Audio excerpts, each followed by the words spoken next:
hal yang ingin saya tanyakan terkait dengan hal ini. Yang pertama, sebetulnya siapa sih penggerak utama yang dalam disertasi Ibu ini yang diharapkan bisa menyukseskan ya untuk peningkatan kemampuan keluarga ini? Apakah itu tenaga kesehatan, apakah si ibu sendiri, atau justru remajanya juga gitu? Tapi yang utamanya yang mana? Ini karena tentunya harus ada penggerakan. Kalau sepintas kita lihat tadi, ibu bisa menyampaikan dari segala sisi bisa berhasil. Tapi tentunya kita ingin melihat di mana sih gitu ya yang paling utama untuk saat ini bisa diimplementasikan dan itu menggiring kepada keberhasilan mengerem terjadinya ini ya disorientasi seksual tadi ya Bu Lili. Itu yang pertama. Kemudian yang kedua terkait dengan manfaatan ya, azas manfaat dari ini dari disertasi ini juga. Tadi sudah berulang disebut juga bahwa BKKBN itu bisa menjadi salah satu mitra ya Bu Lili ya untuk implementasi model ini. Nah, kita ketahui bahwa di UNAN sendiri itu ada persembahan BKKBN di mahasiswa ya. Ada PIK mahasiswa di sini Bu Lili di UNAN ini. Nah, ini perannya besar kalau kita selama ini di sini ada konselor sebaya ya Bu Lili ya yang memainkan perannya juga di trias KRR itu sendiri. Nah, seksualitas, nafsa, HIV/AIDS. Jadi mungkin saya ingin tahu juga gimana kira-kira Bu Lili memandang hal ini gitu. Apakah bisa juga Bu Lili dengan model ini tadi dikatakan sebagai pintu masuk ya Bu Lili untuk kemampuan keluarga ini untuk orientasi seksual. Tapi untuk mahasiswa ini sendiri bagaimana kira-kira menurut Bu Lili dan apakah bisa UKM ini juga akan menjadi satu jalan ya untuk mengatasi permasalahan yang ada di UNAN sendiri. Saya pikir disorientasi seksual ini juga sudah meresahkan kita di sini. Terima kasih, itu saja dari saya. Assalamualaikum warahmatullahi wabarakatuh. Waalaikumsalam warahmatullahi wabarakatuh. Terima kasih Ibu Dr. Yuniar Lestari, MKes, PIS-CH, PIS-CM atas pertanyaan yang diberikan kepada saya. Yang pertama itu Ibu menanyakan penggerak utama. Memang penggerak utama yang kita harapkan ini adalah tenaga kesehatan. Jadi saya memposisikan diri saya adalah tenaga kesehatan yang akan menggerakkan aplikasi ini. Jadi karena kita mempunyai puskesmas atau level tingkat pusat kesehatan masyarakat level pertama, tentu itu yang langsung menyentuh ke masyarakat. Jadi tenaga kesehatan kita harapkan nanti dengan kolaborasi dengan tenaga kesehatan di lingkungan wilayah kerja puskesmasnya. Nah, itu bisa tercakup. Baik, di situ ada lembaga-lembaga sosial masyarakat ataupun yang yang formal dan sebagainya. Kemudian untuk di UNAN PIK-RM itu BKKBN ini program dari Pusat Informasi Konseling Remaja dan Mahasiswa. Nah, ini juga sekarang memang harus digiatkan, harus dikembangkan lagi dan ini menjadi satu wadah. Jadi saya kira kita bisa masuk ke sana, dia bisa menjadi konselor sebaya untuk lingkungannya, kita berikan pemahaman atau kita tingkatkan kemampuannya dalam memahami orientasi seksual menyimpang ini, dan ini berharap lingkungan sekitarnya itu akan bisa menjadi fokus daripada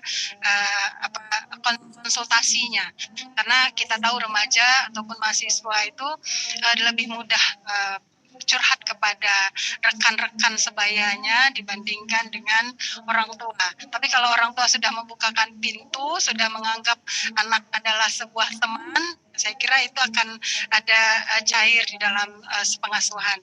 Terima kasih Bu, ini saran, artinya memang mungkin kita PIK-RM nanti kita akan coba lakukan juga sosialisasi dan kita coba ajak mereka untuk bisa ikut juga membasmi atau mengurangi mencegah orientasi seksual menyimpang.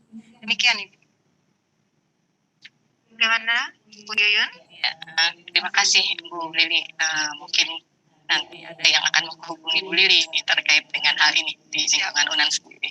Terima kasih Bu Ketua Sidang. Baik, terima kasih kepada Ibu Dr. Yuniar Lestari MKes Hafiz CM. Kita minta kepada penyanggah terakhir, silakan Ibu Dr. Rima Sumiardi, Mars Hafiz CM. Terima kasih Bu Ketua Sidang, yang terhormat seluruh penguji, seluruh promotor dan hadirin semua. Selamat ya, pertama-tama selamat Bu Lili, luar biasa ya Bu Lili ya. Saya betul-betul merasakan bahwa disertasi ini adalah sesuatu yang insya Allah mudah-mudahan ya dapat meredakan keresahan kita akan apa yang terjadi di sekitar kita. Apalagi kita sebagai dosen ya, itu merasakan sekali bahwa gejala-gejala ke arah yang kelainan-kelainan yang dikemukakan tadi itu memang sudah kasat mata. Jadi saya malah berpikir ya, kalau ini sudah ada dulu, mungkin gak bakal ada karangannya Anafis ya, Robohnya Surau Kami. Karena dalam buku itu dikatakan, seorang guru ngaji pun, nah, seseorang yang kita percayai sebagai orang tua untuk mendidik anak kita, tolong dididik agama yang benar, malah itu justru yang merobohkannya, yang merusaknya. Jadi saya berpikir setelah mengikuti tadi ya, bahwa memang ini sudah sangat urgent kita untuk betul-betul mensosialisasikannya. Karena saya juga bekas ketua apa namanya tuh yang di sekolah ya, komite sekolah. Nah itu saya pikir ya, ini sudah harus sesuai dengan Ibu Emal ini juga tadi melalui sekolah-sekolah. Karena saya jujur saya sih ketemu anak itu berapa jam kita dalam sehari itu loh di keluarga. Ya itu kita optimalkan. Tetapi banyak anak-anak itu memang terpengaruh apakah di sekolah apa itu. Jadi khusus saya ini bagus sekali kalau kita masukkan dalam misalkan kurikulum atau masa orientasi ya pada sekolah.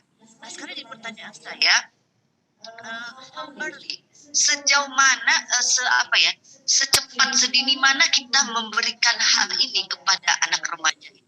Apakah tingkat SD, SMP, SMA? Karena begini loh, anak remaja itu punya keingintahuan yang besar terhadap hal yang seperti seksual atau apa itu. Nah, namun itu bisa menjadi pisau bermata dua. Satu sisi memberikan informasi, tetapi satu sisi juga men-trigger dia untuk mencoba-coba. Nah, itu yang kita khawatirkan itu loh. Tapi alhamdulillah dengan mungkin webnya Ibu Lili ya, dengan penelitian ini, hal itu akan teritukan ya, akan tereliminasi ya. Jadi saya ingin tahu hal early. Kemudian yang kedua, ada Bapak Bupati di sini gitu ya. Dan kami sangat mengharapkan sekali Bapak, bagaimana kita membuat aturan lah Pak ya. Aturan misalkan dalam screening guru-guru saja lah, misalkan apakah guru di TPA atau ke guru sekolah atau apa, karena mereka lah yang jadi apa ya, istilahnya kita harapkan gitu loh, memberikan pengertian baik. Tetapi justru kadang-kadang apa istilahnya ya, mungkin mabok rabah gitu. Justru dari situlah sumbernya mereka itu kadang-kadang terpapar. Dan kita khawatirkan. Jadi mungkin akan lebih ketat lagi lah screening ya Bapak untuk penerimaan baik pegawai, baik apalagi dosen terutama. Apalagi kita dalam rangka Hari Guru ya. Jadi guru tuh betul-betul lah kita jangan sampai ada yang berkelainan atau bagaimana. Itu mungkin Bu Lili. Terima kasih, saya kembalikan. Terima kasih Bu Dr. Rima Sumiardi, Mars PH CM atas pertanyaan yang diberikan kepada kami. Yang pertama saya jadi terima kasih Bu, artinya membuka kembali membuat kekuatan saya bertambah dengan apa yang Bu Rima berikan tentang kondisi. Kalau untuk kita melihat sejauh mana atau seberapa, memang untuk pendidikan orientasi seksual ini memang dimulai sejak lahir itu sebetulnya. Jadi sejak dia berusia 0 sampai 2 tahun itu memang didekatkan dengan ibu karena memang proses ASI dan lain sebagainya. Setelah itu dia 3-6 tahun itu di usia toddler itu memang toilet training. Toilet training memang harus menjadi sebuah hal yang penting. Saya ingat sekali almarhum Dr. Adnil ya mengatakan ini penting nih. Jadi toilet training, keberhasilan toilet training adalah sebuah pertama menentukan orientasi seksual. Ya, sehingga waktu itu memang Bapak Dokter Adil bilang almarhum, jadi ini memang mengingat betul betulnya saya mengambil psikoseksual memang karena beliau mengajarkan saya di S2 kemarin itu tentang materi ini. Jadi salah satunya. Jadi sehingga beliau memang cerita waktu itu saya untuk tuntas dengan toilet training memang disuruh jam 7 itu duduk di WC. Nah itu saat bimbingan saya mengingat betul. Jadi tapi karena ini kita melihat di periode emasnya, di masa jelang remaja, memang kita memfokuskan bahwa pada usia 7-10 tahun itu anak laki-laki seharusnya didekatkan dengan ayah, anak perempuan itu didekatkan dengan ibu untuk menjadi sosok. Dia tahu bahwa yang ayah itu seperti ini, ibu seperti ini. Setelah itu baru dia akan muncul menimbulkan idola pada orang tuanya. Jadi sedini mungkin seharusnya Bu Rima untuk mengenalkan ini kepada anak-anak remaja di sekolah. Kemudian saran ke Pak Bupati itu screening, terima kasih Bu, mudah-mudahan Pak Bupati mendengarkan apa yang kita harapkan, yang kita inginkan, sehingga guru-guru pendidik, apalagi Bu Rima bilang Ustadz, nah ini memang kasusnya banyak sekali ya Bu ya, kita tidak inginkan itu terjadi lagi. Terima kasih Bu.